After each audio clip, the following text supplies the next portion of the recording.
અમદાવાદ શહેરમાં મદ્રેસાના સર્વેનો મામલો અમદાવાદ શહેરની કુલ 175 મદ્રેસાઓની તપાસ કરવામાં આવી હતી, જેમાં શહેરમાં 15 મદ્રેસાઓએ માહિતી આપવાનો ઇનકાર કરી દીધો।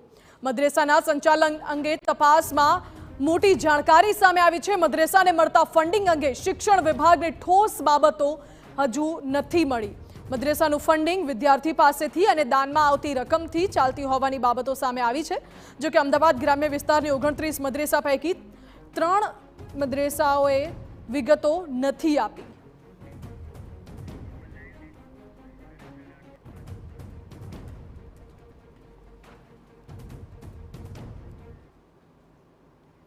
મદ્રેસાઓમાં તપાસ તો કરવામાં આવી રહી છે, પરંતુ ફંડિંગ ક્યાંથી આવે છે, કેવી રીતે આખું પ્રોસેસ ચાલે છે, એ તમામ દિશાઓમાં તપાસ કરવામાં આવી રહી છે। પરંતુ કેટલીક મદ્રેસાઓ એવી પણ છે જે માહિતી આપવાનો ઇનકાર કરી રહી છે। વધુ જાણકારી સાથે જોડાઈ ગયા છે સંવાદદાતા નરેન્દ્ર રાઠોડ। નરેન્દ્ર, ખાસ વાત એ છે કે અમદાવાદની કેટલી મદ્રેસાઓ છે જેને જાણકારી આપવાની મનાઈ ફરમાવી છે અને શું કામ ના પાડે છે જાણકારી આપવા માટે?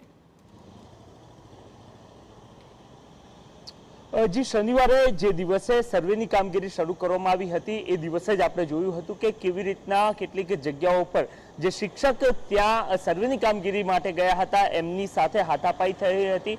આ સિવાય અનેક જગ્યાઓ પર એમને સર્વેમાં સહકાર આપવામાં આવ્યો ન હોવાની બાબતો સામે આવી રહી છે। અમદાવાદ શહેરની કુલ 175 કરતાં પણ વધારે મદ્રેસાઓમાં સર્વેની કામગીરી માટે ટીમ પહોંચી હતી। એ પૈકી લગભગ 15 જેટલી મદ્રેસાઓ એવી છે કે જેમના દ્વારા આ માહિતી શિક્ષણ વિભાગની ટીમ જ્યાં પહોંચી હતી તેમને આપવાનો ઇનકાર કરવામાં આવ્યો છે અને જે માહિતી આવી રહી છે એમાં પણ ઠોસ બાબતો સામે આવી નથી રહી, કારણ કે જે માહિતી પ્રાપ્ત થઈ રહી છે એમાં એ બાબત સ્પષ્ટ જોવા મળી છે। કારણ કે બે મહત્વના મુદ્દાઓ હતા કે જેના પર આ સર્વેની કામગીરી થઈ રહી હતી। એમાં પ્રથમ મુદ્દો હતો કે ગેર મુસ્લિમ બાળકો કેટલા અભ્યાસ આ મદ્રેસામાં કરી રહ્યા છે, એટલે કે અન્ય ધર્મના। તો એ સંદર્ભની અંદર મદ્રેસાઓ દ્વારા જે વિગત આપવામાં આવી છે એમાં ક્યાંય પણ કોઈ પણ બાળક ના ભણતો હોય અથવા તો માત્ર ને માત્ર એવું જ જણાવવામાં આવ્યું છે કે અહીંયા તમામ મુસ્લિમ બાળકો જ અભ્યાસ કરી રહ્યા છે, એટલે કે એ એક હેતુ હતો એ સ્પષ્ટ થતો નથી જોવા મળી રહ્યો। આ સિવાય બીજો જે હેતુ હતો એ હેતુમાં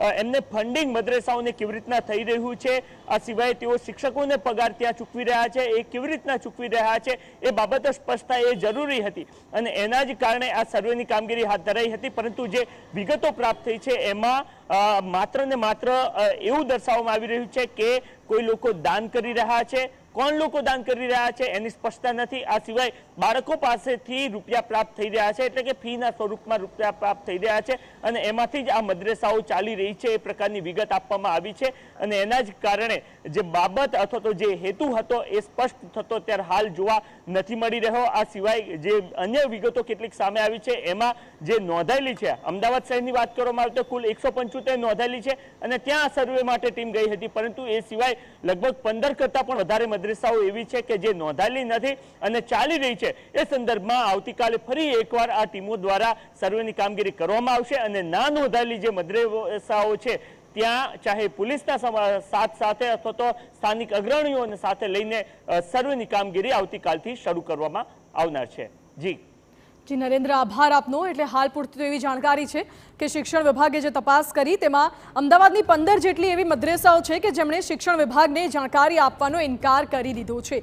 એટલે હાલ તો તપાસમાં પણ વિઘ્ન આવી રહ્યો છે, પરંતુ આ સમય દરમિયાન આગામી સમયમાં નિર્ણય લેવામાં આવી શકે છે।